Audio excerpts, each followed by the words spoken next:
Hi, Nathan Cole here from natesviolin.com and the Nathan Cole School of Violin at Artist Works, where you can work with me on anything that occurs to you about violin playing. And one of those things that occurs to everyone at every level is the problem of shaking bow. The bow shakes, the shakes. In golf they call it the yips. Bouncing bow is another symptom. It all comes back to the same group of problems, and it's unfortunate because it's a problem that takes up space in the brain and tends to get bigger or seem bigger over time, and it strikes at some very important, very exposed moments, quiet moments and slow moments, and it works in conjunction with our normal nerves. And what's more, it has afflicted everyone.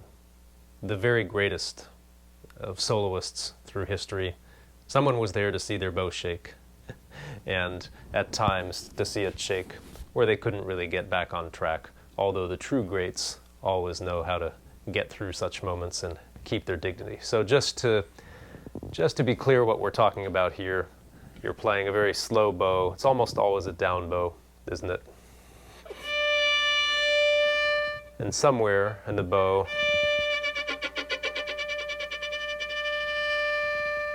usually right around the middle, that's where it wants to shake.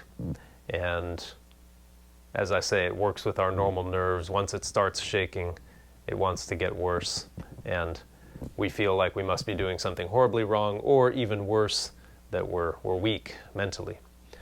So the first thing to know is that you're not weak mentally. The bow is meant to bounce. In fact, many of us can develop a trick. I can make the bow bounce for quite a long time without any active input here. I'll just put it near the middle, start it bouncing at a certain height, and let it go on its own.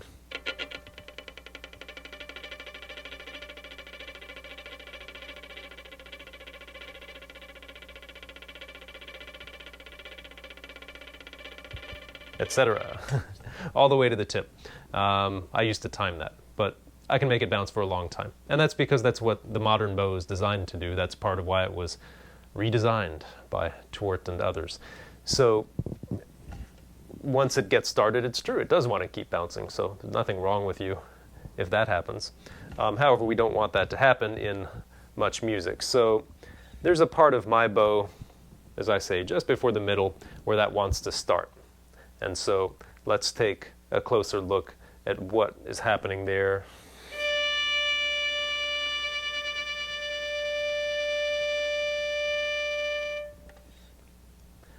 So maybe we'd call that a shimmy. It wasn't a full-on bounce. I haven't had coffee now for about 8 hours, and that does make a difference, by the way. And let's see if I get it started bouncing a little bit more. It's going to keep going, and then I'll be able to settle it down.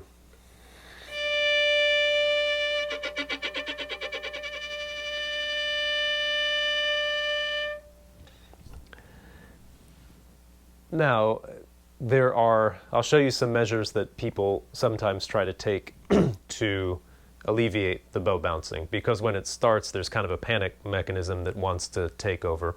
And so the first thing a lot of people do is to hold the bow more loosely or further away from the hand. In other words, the instinct is, well, my hands are the problem, so let's get it out of my hands and let's just let the bow rest.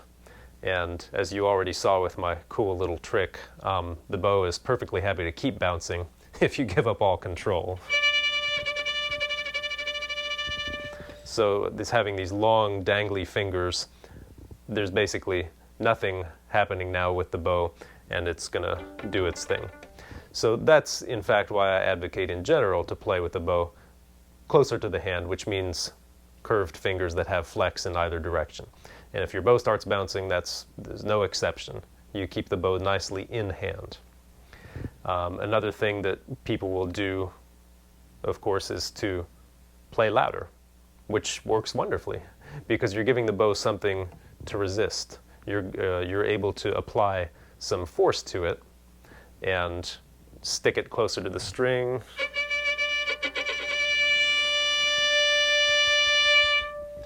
In other words, to power through it.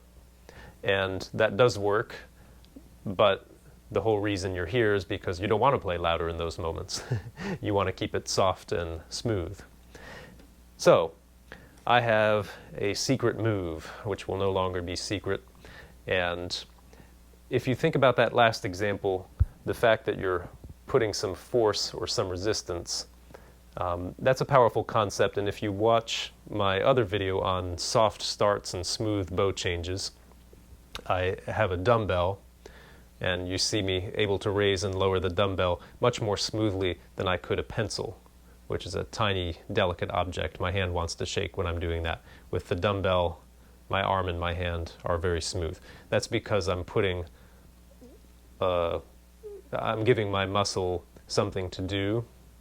I'm moving a larger object. I'm putting a workload on my muscle. Therefore, it's able to achieve something, if you want to put a positive spin on it. So, we've already established that we don't want to put force in this direction with the bow, and we don't want to go in this direction either, out of the string, because that's not going to work. So what's left? And that's rotation. We can tilt the bow,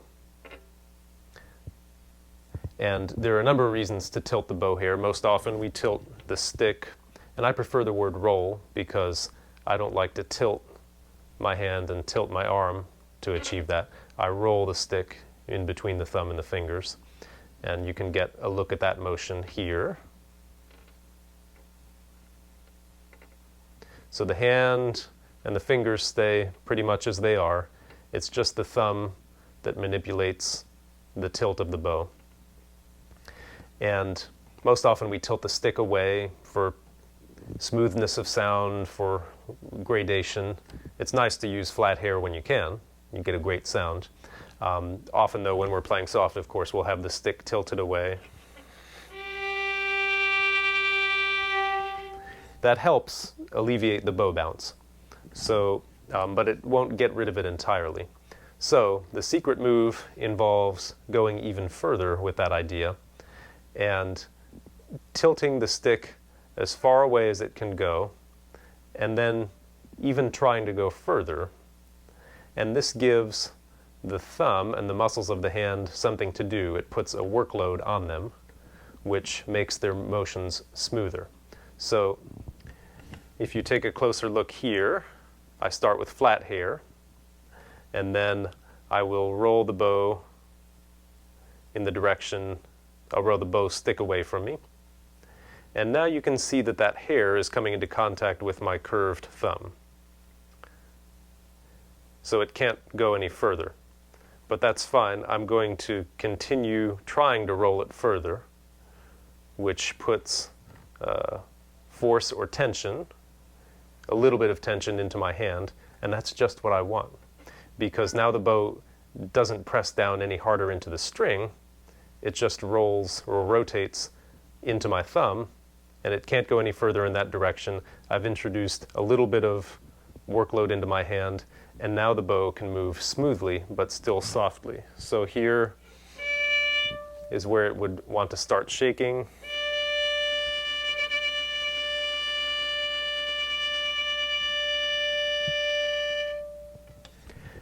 Now if you kept a close eye there, you saw that the bow was still quivering. It was still trying to bounce. But the hair never broke contact with the string. That's because I was able to steady it just enough that the sound wasn't affected. So you'll still see it wanting to quiver there, but I maintain the smooth and ultra soft sound. I'm playing very softly here. So I'm going to let it start shaking, and then I'm going to roll it as far as it'll go and even a little further to stop it one more time.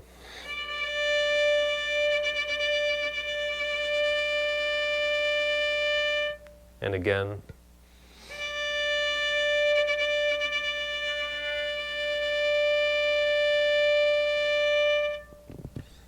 Now, of course, once you're out of the danger zone, once you get into that upper half of the bow, and it doesn't want to do that anymore, you feel free to release the small amount of tension in your hand.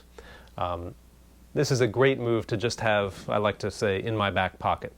Whenever I get nervous, whenever I sense that coming, I know that it's there as a safety valve. Instead of releasing all the pressure, I'm adding a little tension at the appropriate moment. And so I know that I can get through whatever bow shaking episode is going to happen. And as a side benefit, because I know I have that, I tend to get less nervous. Because, so what if the bow starts shaking? I always have this that I can fall back on, and maybe the bow just won't shake at all. Could get lucky. All right, so try this out. Let me know how it works for you.